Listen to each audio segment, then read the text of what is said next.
তো hello guys, তো আজকে আমি একটা দুর্গাপুজো স্পেশাল লুক দেখাচ্ছি। কিন্তু যথারীতি পুজোর জামাটা আমি সেলাই করতে দিয়েছি, তাই আমি জামাটা পরতে পারিনি। এটা একটা অন্য জামা পরে লুকটা করছি, তোমরা একটু প্লিজ অ্যাডজাস্ট করে নিও। তো এখানে আমি একটা টোনার লাগিয়ে নিয়েছি, দেন এখানে আমি সিরাম লাগিয়ে নিলাম মুখেতে। তারপর পালা হচ্ছে ময়শ্চারাইজারের।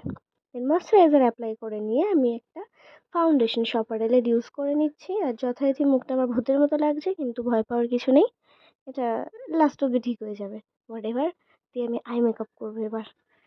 আই মেকআপের জন্য ফার্স্টে একটা নিউড শেড নিয়ে আমি চোখের উপরে দিয়েছি, তারপর একটা শিমার শেড দিয়ে দিয়েছি।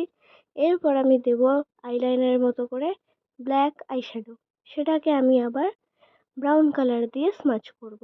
যথারীতি দুটো চোখে একই রকম করলাম। দেন এবার পালা হচ্ছে মুখটা সেট করার পাউডার দিয়ে, তো সেটাই করে নিচ্ছি। দেন করছি কন্ট্রোল, খুব ডেডিকেশনের সাথে করলাম। দেন এবার আমি লাগাবো ব্লাশ। খুব ভালো লাগে আমার ব্লাশ লাগাতে। যাই হোক, ভালো করে গালটা গোলাপি গোলাপি করে নিয়েছি, থুতনিতেও থুপেছি কিছুটা, নাকেও থুপেছি কিছুটা। এবার করে নিলাম আমি আইব্রো করার পর আমি লোয়ার লাইনে ভালো করে আই মেকআপ করে নিচ্ছি।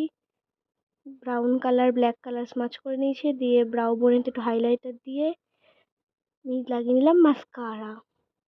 মাস্কারা লাগানোর পর লিপস্টিক লাগালাম। এরপর আমি ডিস্কো বলের মতো চমকানোর জন্য হাইলাইটার লাগিয়ে নিলাম মুখেতে। আর ব্যাস, আমি রেডি। Thank you. কেমন লাগছে জানি।